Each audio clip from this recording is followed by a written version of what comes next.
À partir du mardi 2 juin, ta mini-série Code PS 4612 sera disponible en 4 saisons à regarder à ton rythme sur la chaîne YouTube Espérance TV Martinique, chaque jour dès 11h.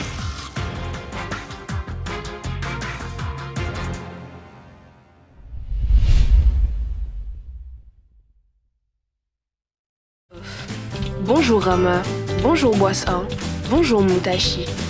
Bienvenue aux internautes qui se connectent avec nous. Nous allons commencer. Mets Netflix en pause, la PS aussi. Bois de l'eau, mets ton portable en silencieux, laisse le chat tranquille.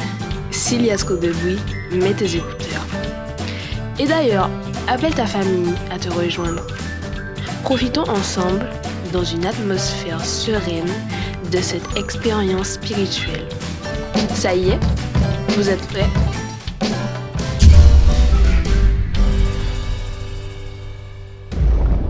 Que le code PS 4612 transforme nos vies.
C'est la fête.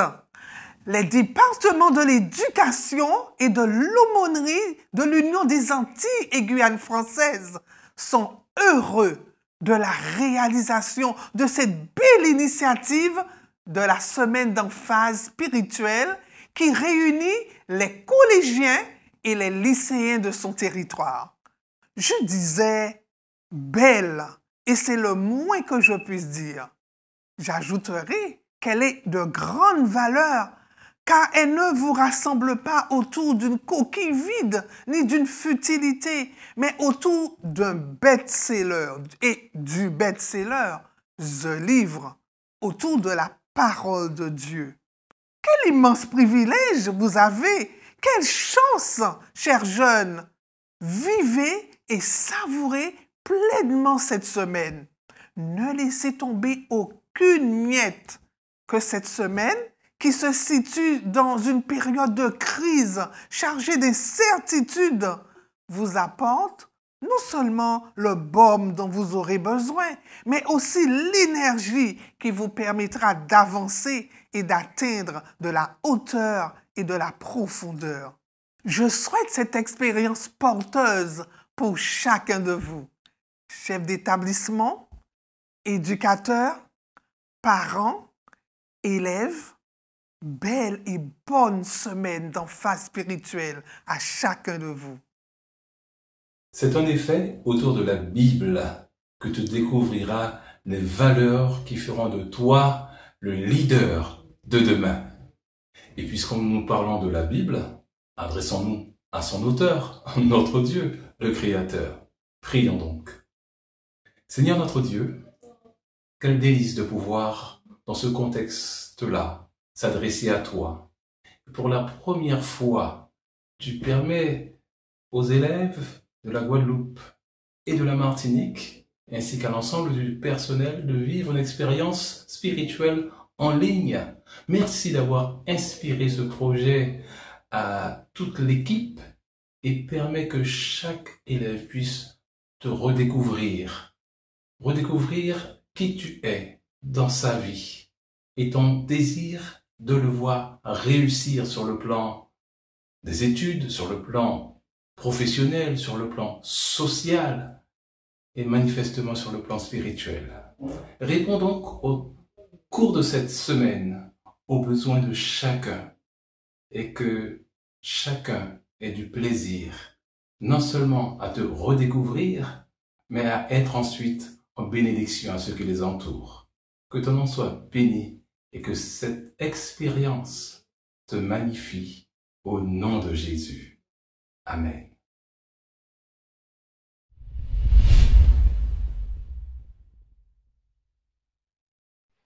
Salutations à vous tous qui êtes présents avec nous aujourd'hui pour vivre une expérience spirituelle inédite. Nicolas et Eva sont avec moi. Soyez les bienvenus, les élèves.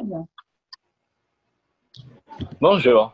Oui, cette semaine, nous, élèves et adultes des communautés scolaires adventistes de la Martinique et de la Guadeloupe, serons amenés à vivre quelque chose d'extraordinaire.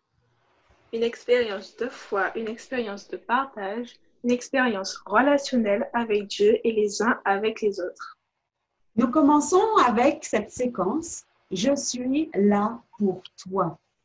Et nous avons une pensée toute particulière ce matin pour des élèves pour lesquels aujourd'hui est un peu spécial. Je veux parler des natifs du jour. En ce mardi 2 juin, pour la Martinique, nous souhaitons un joyeux anniversaire à Maëlys de 6e B, au collège Lisette Moutachi, ainsi qu'à Jayden, élève de 5e C, également à Moutachi. Joyeux anniversaire aussi à Ambre, élève de 3e A à Rama. Et maintenant, nous sommes en Guadeloupe. Joyeux anniversaire à Inès, qui est en 6e A, et à Lilia, qui est en 2e A à la Persévérance de Boissard. Regardez ça, c'est pour vous.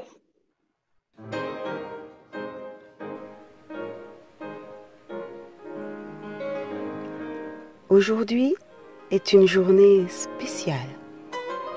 Cette journée est la tienne. Et je veux te souhaiter un joyeux anniversaire.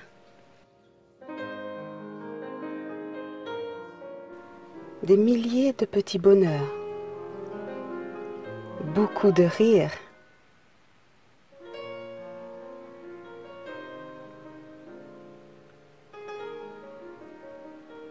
mais aussi de l'amour,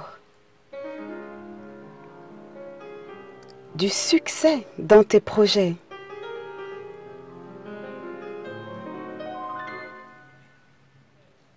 sans oublier du temps pour toi.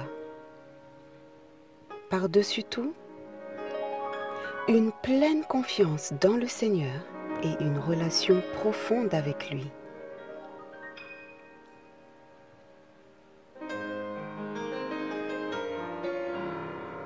Joyeux anniversaire!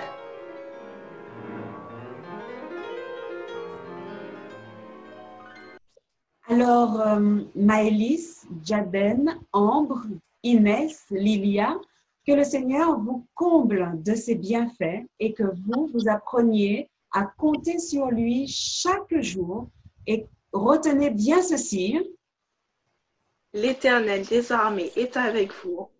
Le Dieu de Jacob est pour vous une haute retraite. Nicolas. Avec tout ce que nous vivons depuis ces derniers temps, je sais que toi, collégien, lycéen, tout comme les adultes d'ailleurs, tu te poses beaucoup de questions. C'est pour ça que cette semaine, dans la rubrique « Je suis là pour toi », tu as la possibilité de t'exprimer et de poser des questions. Voilà, et moi, eh bien, avec l'aide de Dieu, j'essaierai d'y répondre au mieux.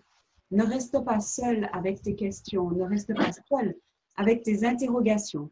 Tu as les coordonnées de ton aumônier qui s'affichent, n'hésite pas à nous contacter. Alors, tu t'interroges sur ta relation avec Dieu? Parlons-en. Tu te fiches du monde. Ça fait 10 minutes qu'on t'appelle. Qu'est-ce que tu fais là? Ben, je cherche Dieu. On m'a dit qu'il était monté au ciel. Alors je cherche. Mais j'ai bien regardé. Je ne vois rien. Oui, c'est ça. Ben, viens plutôt t'occuper de vider le lave-vaisselle. Salut. Tu as dit qu'on peut t'appeler quand on a besoin de toi. Oui, c'est vrai, Anne-Emmanuel. Qu'est-ce qui se passe? Ben, on est toujours sur mon dos. Il y a toujours un truc à faire à la maison. Tu sais, tout ce temps enfermé, ça me fait réfléchir. J'ai une question à te poser. Comment je fais pour trouver Dieu, entrer en relation avec lui? Alors, c'est une question importante que tu poses. Je me réjouis, Anne-Emmanuel, que tu sois dans cette réflexion. Il y a plusieurs éléments qui entrent en jeu dans la relation entre Dieu et les humains. Déjà, un premier élément, le plus abordable peut-être, celui qui est à la portée de tous, eh bien, c'est d'observer la nature. On peut percevoir la présence de Dieu à travers les différents éléments dans la nature. Tu veux dire, genre, je dois aller dans une forêt et puis je vais entendre Dieu me parler, c'est ça? De toute façon, le confinement est levé. Mais ce n'est pas pour autant que je sors de chez moi, tu sais. Oui, mais là, depuis 3 mois, tu as peut-être déjà remarqué des choses autour de toi. Je ne sais pas, moi, tu as un jardin, un balcon? Un balcon. Je vis en appart. Ok, alors, quand je dis que parmi les moyens dont Dieu se sert pour se révéler à nous, il y a la nature, je parle de petites choses, des choses peut-être même tellement insignifiantes qu'on n'y prête pas toujours attention. Et pourtant, oui, la nature ne cesse de nous parler de Dieu. Alors, la question, c'est de savoir si nous avons le cœur suffisamment disposé, suffisamment réceptif, disponible pour nous laisser toucher par l'amour de Dieu, pour percevoir cette gloire de Dieu qui se manifeste à travers la nature. Alors, tu n'es pas obligé d'aller dans une forêt pour entendre Dieu te parler. Tu peux, depuis ton balcon, observer la beauté du ciel, les différentes nuances des couleurs du ciel d'un instant à l'autre. Tu peux prendre le temps d'observer le nuage éphémère, ou bien tu as déjà vu la délicate rosée le matin, ou je ne sais pas, qu'est-ce que ça pourrait être d'autre? Un flamboyant magnifique, ou bien le doux murmure d'un petit cours d'eau, ou le fracas des vagues si tu vas par exemple sur la côte atlantique. Il y a tellement d'éléments. Ça peut être même une toute petite, délicate, fragile coccinelle. Tous ces éléments, en fait, peuvent nous parler, parler à nos cœurs, nous faire savoir, oui, que Dieu est là, qu'il est bien présent, qu'il a tout créé pour nous et à travers toute cette diversité, nous pouvons le percevoir. Oui, je crois et que je comprends ce que tu dis.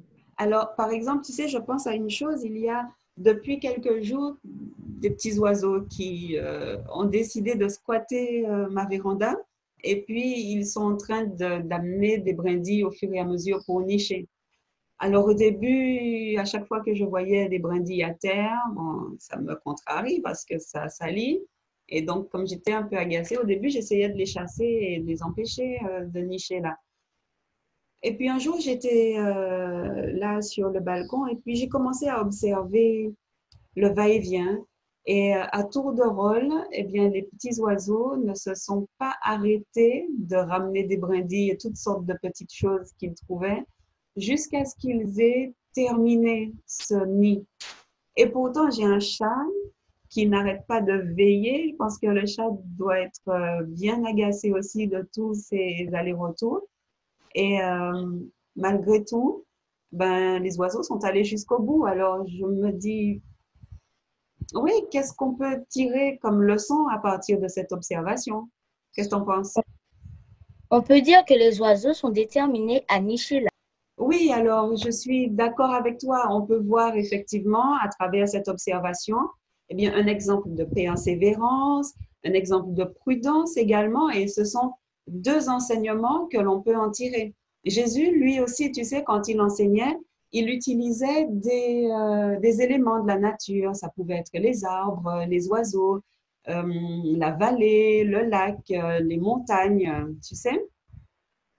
Oui, je sais, on voit ça en cours de Bible avec les paraboles. Voilà, donc en fait, il me semble que Dieu est comme un artiste, en fait, qui aime que son œuvre soit appréciée, qui aime que les gens voient effectivement à leur juste valeur chaque petit élément. Tous ceux qui regardent peuvent prendre plaisir aux beautés toutes simples finalement. Donc, oui, quand tu regardes la nature, tu vois que Dieu aime ce qui est beau. Il aime la diversité, il aime les choses à la fois simples et utiles. Et en même temps, quand tu vois comment toutes les choses s'imbriquent, c'est tellement complexe que tu comprends aussi que Dieu est d'une grande intelligence. Alors, voilà, la simplicité et en même temps la complexité, eh bien, ces deux choses ensemble révèlent l'humilité de Dieu.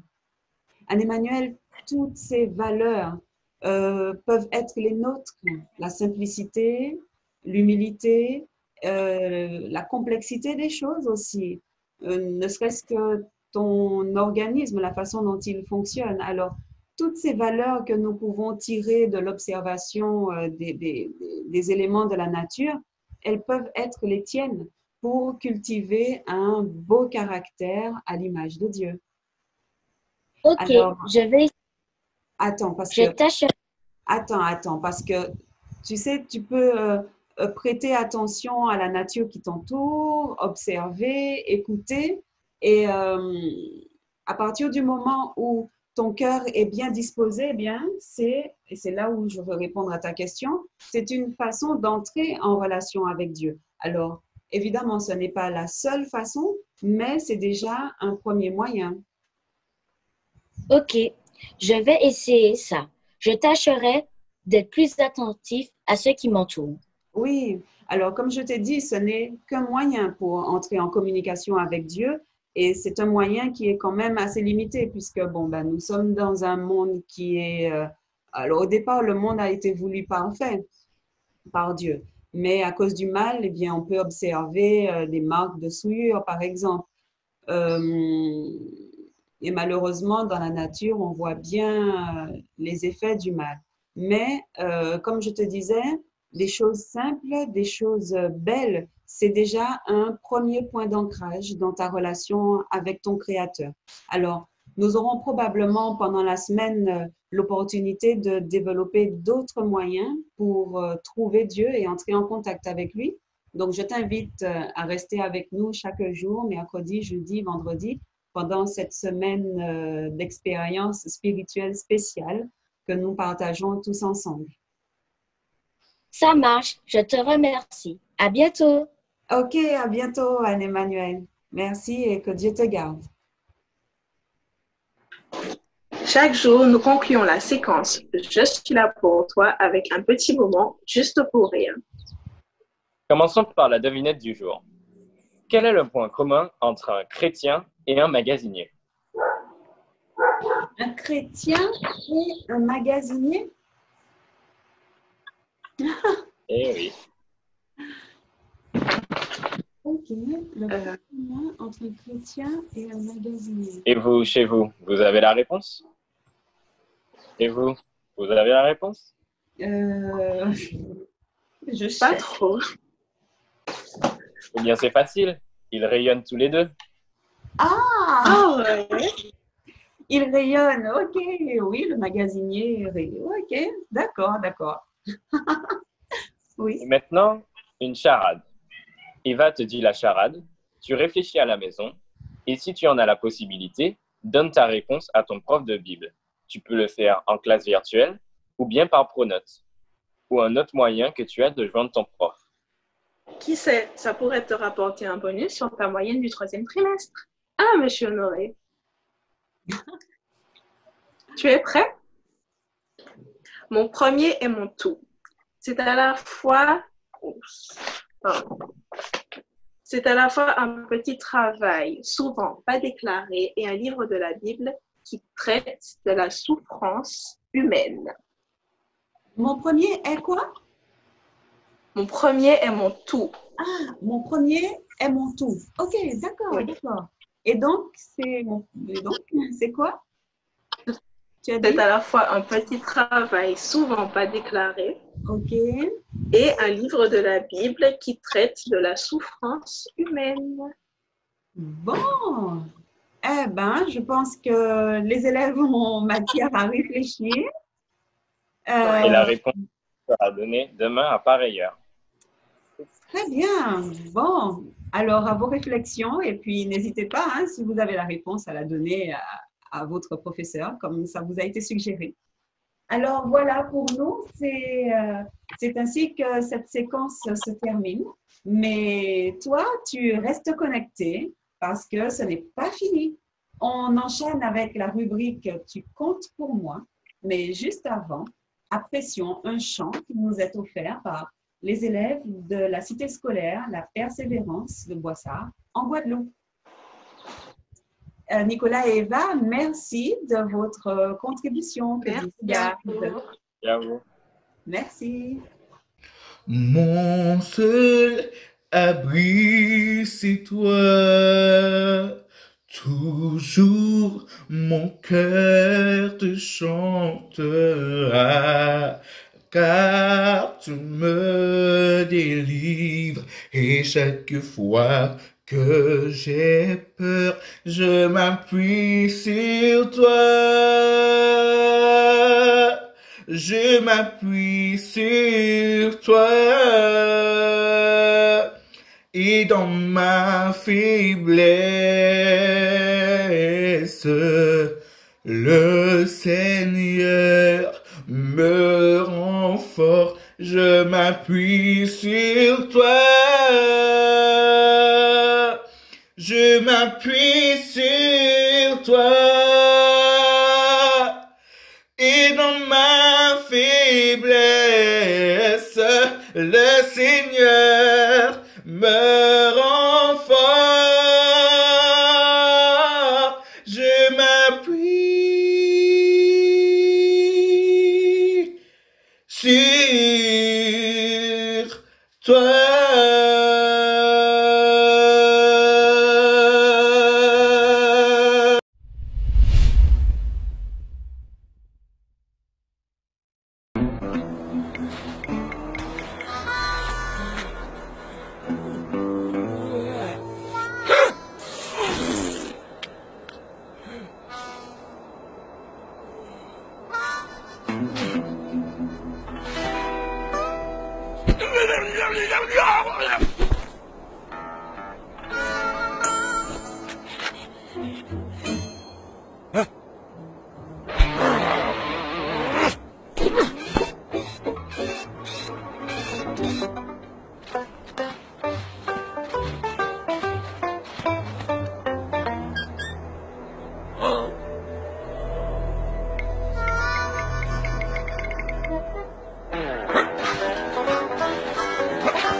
Aïe, aïe, aïe, aïe, aïe, aïe, aïe. Notre homme là sur la vidéo, Il n'a pas idée de ce qu'il a raté. Il a pourtant bossé dur, il a fait preuve d'imagination. Je ne veux même pas penser à tout ça. Et puis, il a été satisfait de cette toute petite goutte d'eau. Incroyable, non? Vous avez vu tout ce qu'il a raté? Bien sûr. Quand on réfléchit à ça, on peut se poser la question, est-ce qu'on se rend bien compte que Dieu nous considère et que nous comptons pour lui? Il veut notre bien. En fait, il veut tellement notre bien qu'il a pensé à ce que nous ne soyons pas seuls. Il y a ce fameux verset dans la Bible qui dit « Il n'est pas bon que l'homme soit seul ». On l'en parle souvent dans le contexte du mariage, mais pas seulement. Nous sommes faits pour vivre en communauté, pour vivre les uns avec les autres. Un homme a besoin de sa femme pour avoir une compagne, quelqu'un pour discuter, pour pouvoir partager, quelqu'un pour qu'on soit consolé. Et il en va de même pour toute personne, de tout petit jusqu'au plus grand. Et je veux bien croire que la notion de compter l'un pour l'autre n'est pas quelque chose qui t'est indifférent. Dieu nous regarde avec tellement d'amour qu'il réfléchit même à ce que nous ne soyons pas seuls et que nous puissions réaliser que nous comptons pour lui. Tu sais, la rubrique que nous aurons pendant ces 4 jours, ce sera une rubrique où nous allons dire « Tu comptes pour moi, tu comptes pour nous » à quelqu'un, à des personnes de nos communautés scolaires. Déjà, pour commencer, aujourd'hui, j'ai un petit exercice pour toi. Je sais que dans ton téléphone portable, tu as tout plein de contacts, des gens que tu appelles matin, midi, soir, à toutes les heures, toutes les minutes, toutes les secondes, si c'est possible, ou WhatsApp. Et puis, il y en a ceux qui sont du genre, oui, j'ai son contact, mais je ne lui parle pas. Et puis, il y a ceux qu'on a le numéro parce qu'on est dans le même groupe, mais qu'on ne connaît pas. On sait à quoi il ressemble, on connaît ses affaires, mais on ne se parle pas. On regarde le statut de temps en temps ou les photos de profil. Ou la fameuse story. Mais je vais te demander de faire quelque chose aujourd'hui. Tu es prêt à relever le défi? Tu vas prendre ton téléphone portable. Et tu vas envoyer un petit message. Si tu veux, la forme du hashtag est toujours sympa. Hashtag tu comptes pour moi. Mais cette fois, ce sera à 2 personnes. La première personne sera une personne de ton choix. Je sais pas. Quelqu'un que tu apprécies bien. Quelqu'un à qui tu veux dire merci. Quelqu'un que tu considères, mais avec qui tu ne parles pas souvent, forcément. Mais aussi, je veux que tu choisisses la deuxième personne parmi ces camarades de classe qui ont pratiquement disparu des cours virtuels. Soit parce qu'ils sont malades, soit parce que ils n'ont pas de connexion chez eux, soit parce que ils n'ont pas envie. Se lever le matin, c'est odieux. Manger le petit déjeuner et aller s'asseoir pour faire des classes, c'est trop lourd. On m'a dit quoi aussi? On m'a dit... Ah oui. À la maison, je n'aime pas travailler sur l'ordinateur. Ah ben vous savez quoi? Ça peut être une excuse, mais ça peut être aussi quelque chose que la personne ressent véritablement. Et parfois, c'est juste un petit coup de boost, une motivation, sentir qu'on fait partie de quelque chose qui va faire la différence. Alors je t'invite à aller sur le groupe de ta classe, c'est le groupe WhatsApp. Regarde parmi les noms, ce camarade, avec qui tu parles bien, hein, mais bon, sans plus. Envoie-lui ce petit hashtag, tu comptes pour moi. S'il ne comprend pas, il te dit pourquoi tu me dis ça, tu réponds code PS 4612. S'il ne comprend toujours pas, tu lui dis rendez-vous demain pour la semaine de prière. Je vais lui expliquer. Maintenant, je te demande de faire jouer le jeu. Moi, je vais le faire. Hashtag, tu comptes pour moi. Fais ce petit geste. Je le fais avec toi.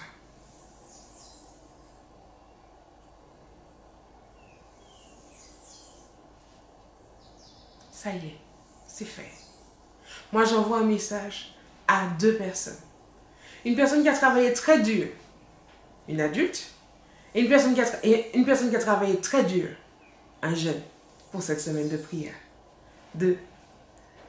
La première, j'ai plus l'habitude de parler avec elle, c'est ma collègue.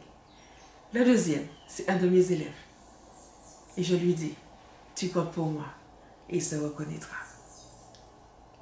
Mais pour les autres, pour tous ceux à qui on ne peut pas envoyer le message, pour tous ceux à qui on n'a pas forcément ce contact-là, nous pouvons faire autre chose. Nous pouvons prier pour eux aujourd'hui. Alors, nous allons prier avec la directrice de l'éducation de la Fédération des Églises adventistes de la Martinique, en la personne de Madame Claudine Janvier. Adoptons une attitude révérencieuse.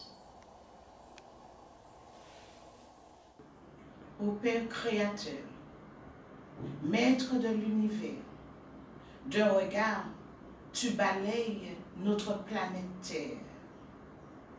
D'un regard, tu perçois tous les cris, tous les besoins de chacun de tes enfants. Nous te prions spécialement en ce moment pour les 1722 élèves du secondaire de nos établissements scolaires adventistes.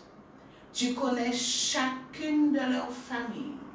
Tu connais chacun de leurs besoins sur le plan mental, physique, spirituel et spécifiquement en ce moment pédagogique. Ils ont besoin de terminer leur année scolaire, de boucler leurs examens avec succès. Alors accompagne-les, fortifie leur foi et permets qu'à travers ces expériences, ils te connaissent, toi le vrai Créateur. Je te prie, dans le sang de ton Fils Jésus-Christ, et pour ta gloire au Père Créateur. Amen. À toi, qui ne te sens pas à l'aise avec les cours virtuels, les devoirs à rendre sur Internet, les professeurs qui sont à distance, le fait de n'être pas dans une ambiance classe. À toi qui te bats pour remettre tes devoirs à l'heure, pour garder ta moyenne, pour pouvoir avoir tes examens. Je te dis que Dieu soit ton encre et ta voile.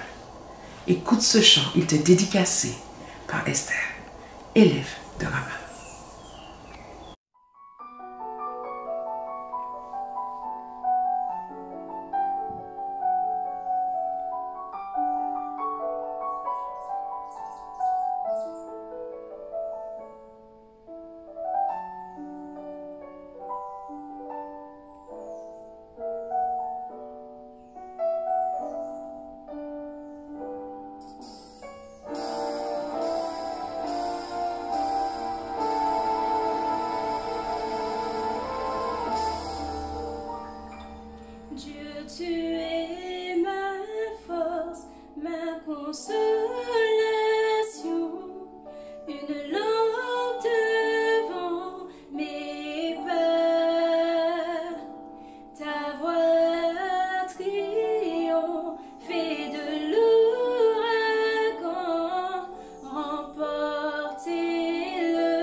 fixer le cours des étoiles.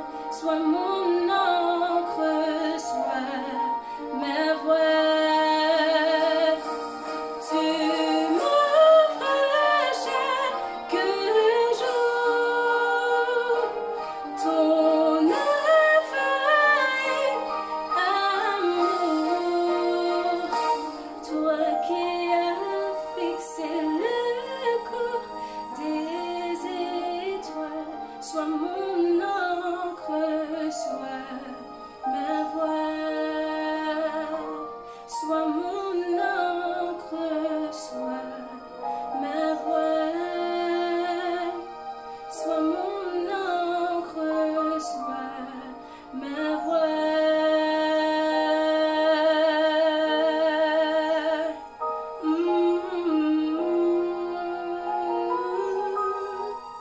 Ma voix.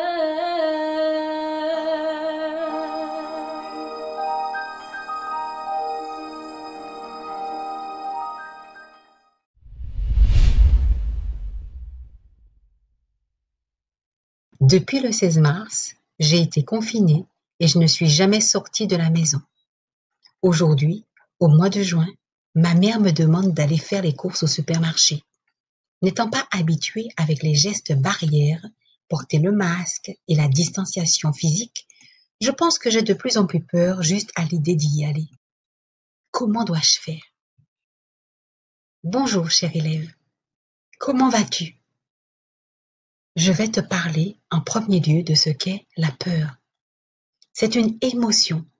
Elle se manifeste lorsque la situation semble nous échapper.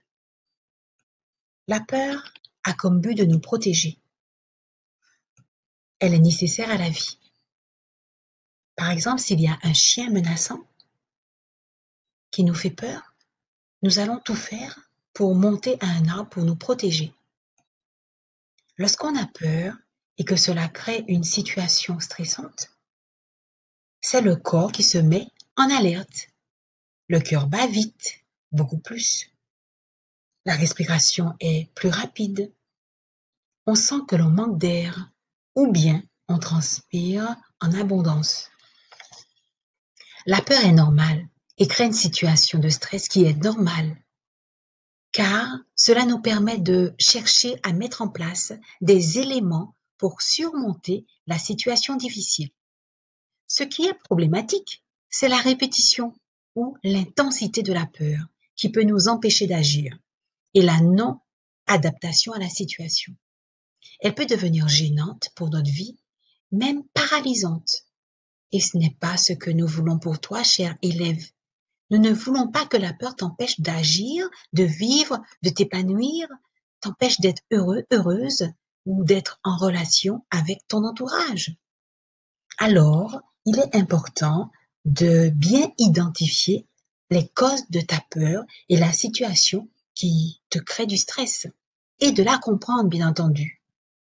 Il peut s'agir de n'importe quelle peur, de parler en public ou bien des grands espaces ou des espaces clos ou encore du noir ou bien des insectes.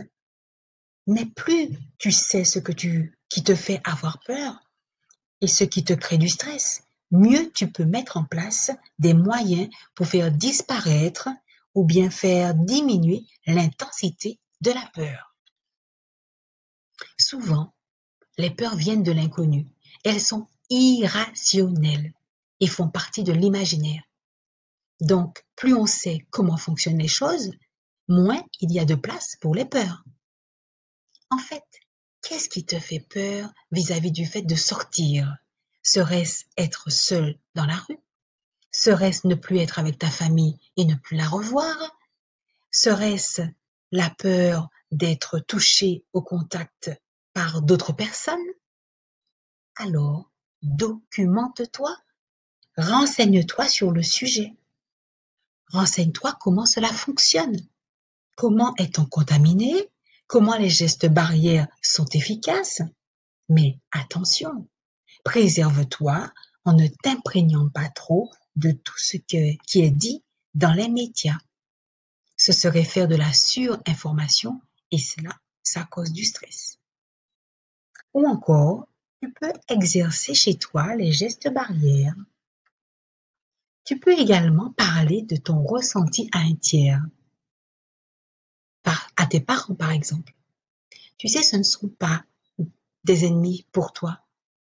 Ils veulent ton bien, ils veulent que tu grandisses agréablement, ils veulent que tu deviennes autonome, même si des fois, ils ne sont pas toujours du même avis que toi.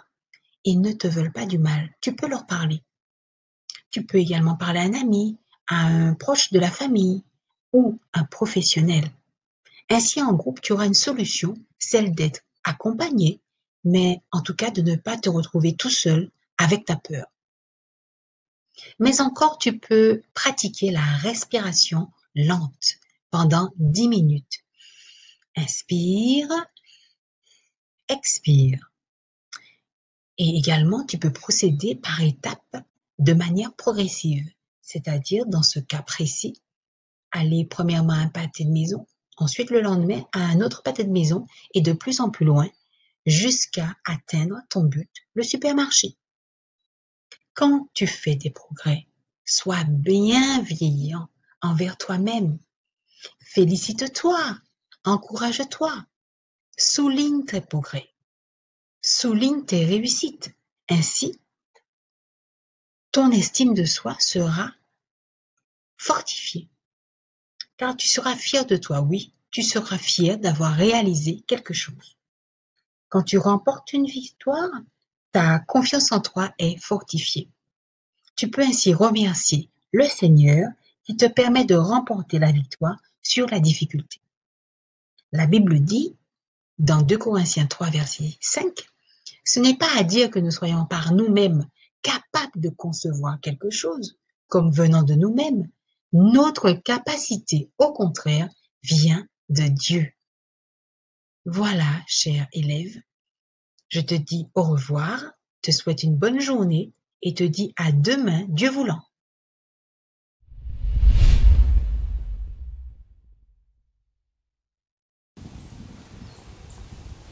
Bonjour.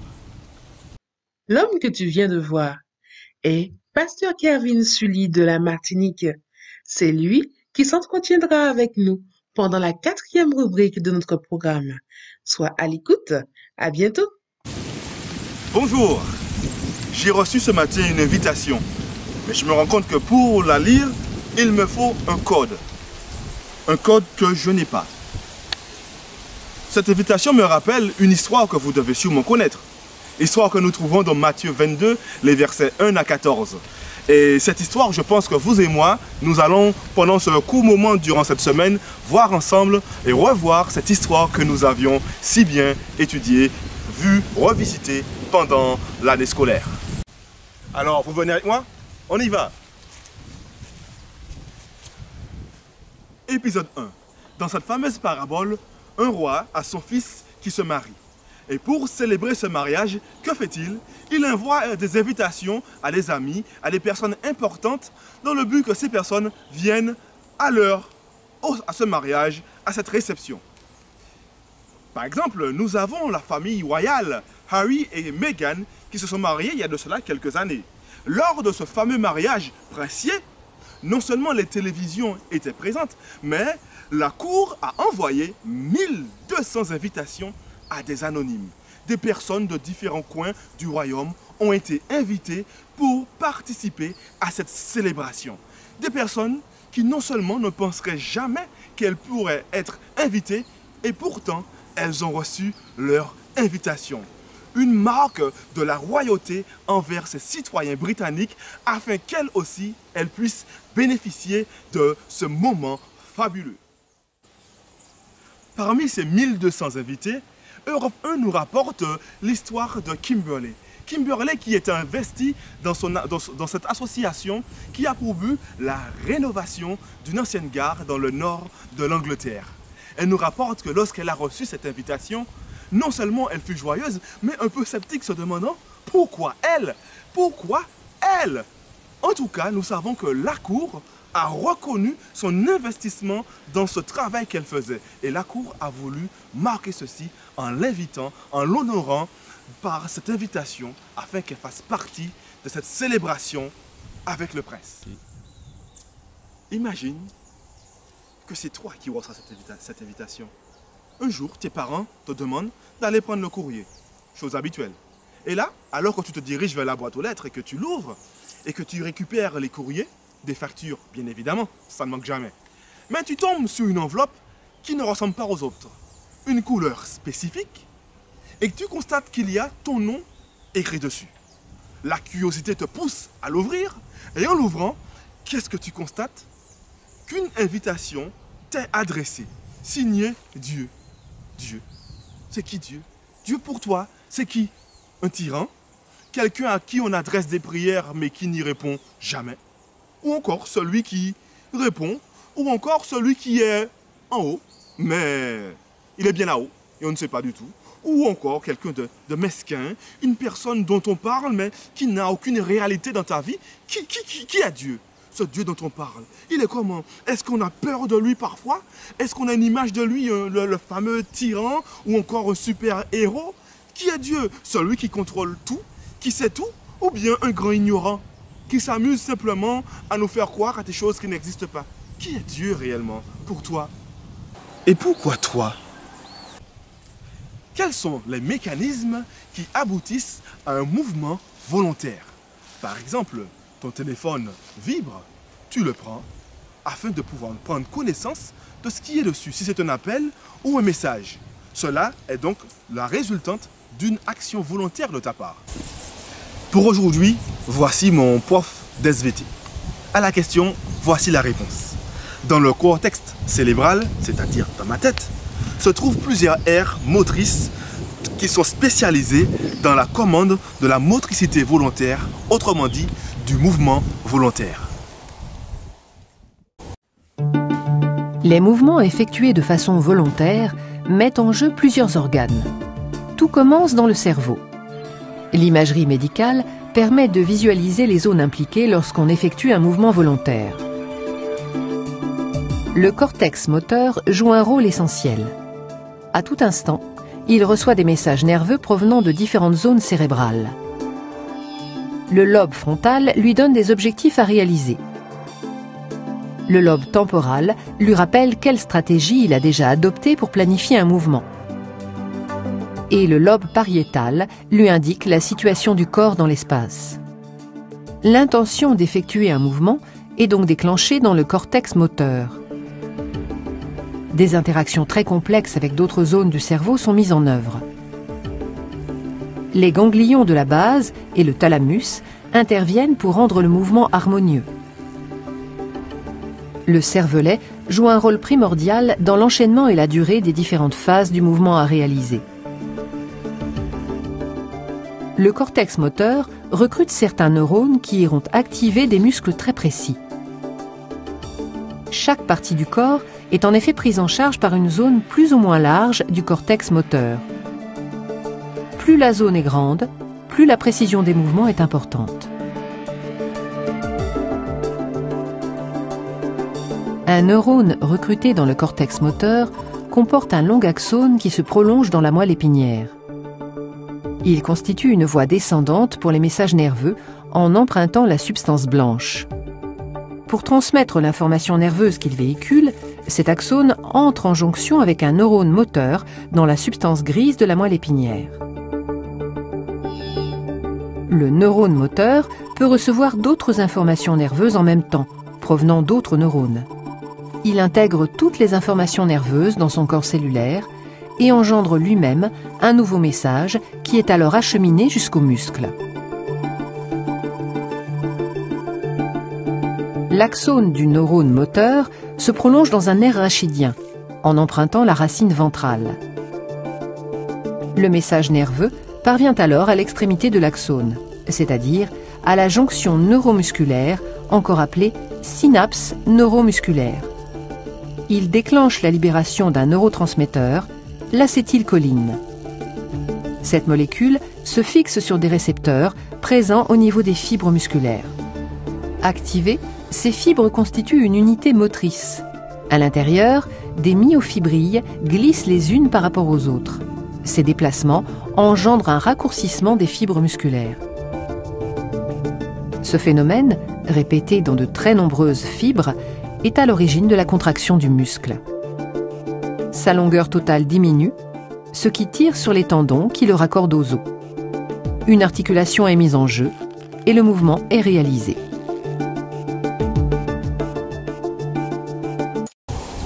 Des faisceaux de neurones issus du cortex cérébral transportent les messages nerveux moteurs dans la moelle épinière, où ceux-ci sont en contact avec les motoneurones par une synapse neuronique. Ça en fait des choses qu'on apprend grâce au prof d'SVT. La synapse est une zone de transfert de données par des pulsions électriques. C'est un peu comme la fibre optique, mais tout ça dans notre tête. Et c'est Dieu qui a créé tout cela. Tu te rends compte de tout ce qu'il a mis en œuvre pour toi? S'il l'a fait, forcément, tu comptes pour lui. Il t'aime. Il a pris le temps nécessaire de te façonner. Il t'accorde une importance capitale. Et dans ta vie, il arrive parfois que tu te sentes mal, déçu, que tu te sentes abandonné ou même trahi. Lui, jamais il ne te trahira. Pourquoi? Parce qu'encore une fois, il t'aime. Il souhaite passer du temps de qualité avec toi. Il ne t'oublie pas. Il est toujours présent pour toi, comme un ami, comme un père qui t'aime, qui s'assoit auprès de toi, qui passe sa main sur tes épaules dans tes moments difficiles, de peine, de colère.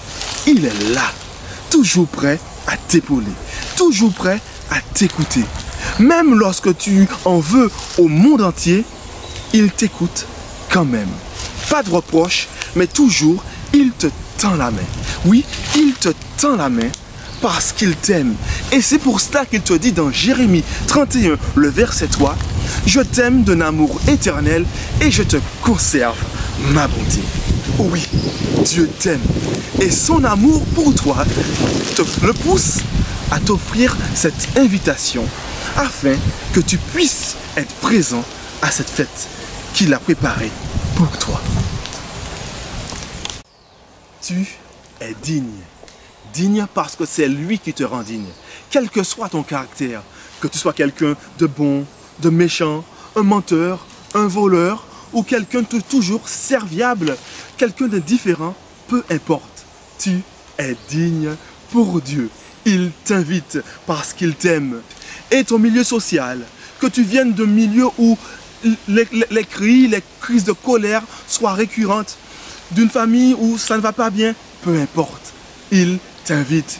Que tu viennes d'une situation familiale où tout va bien, aucun problème, tu es digne, il t'invite. Et si tu penses peut-être que au niveau de ton estime, tu n'en as pas, tu es digne parce que c'est lui qui t'invite. Qui que tu sois, où que tu ailles, d'où tu viens, casier judiciaire ou pas, très bon élève ou pas, élève moyen, qui que tu sois, sache que tu es digne. Et pourquoi?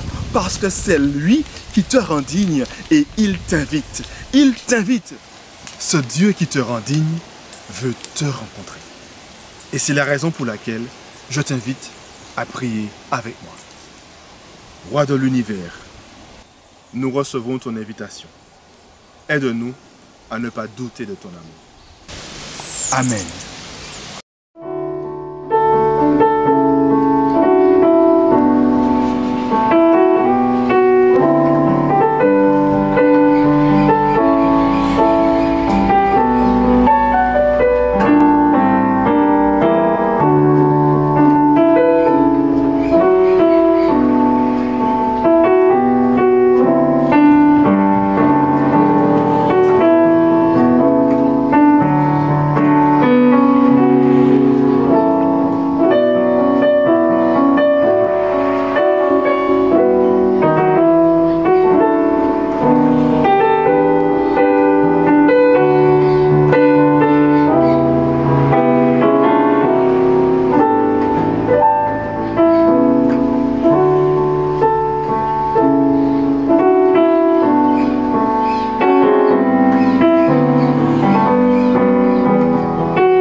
notre Dieu qui nous permet de vivre cette semaine d'emphase spirituelle, à la direction de nos établissements, mais aussi à nos aumôniers qui l'ont inspiré.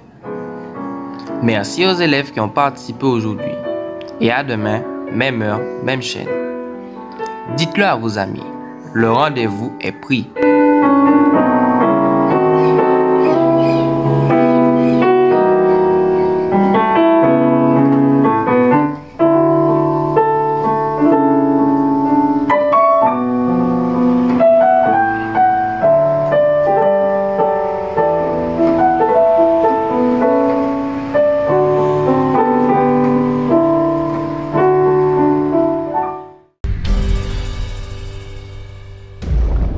Que le code PS4612 transforme nos vies.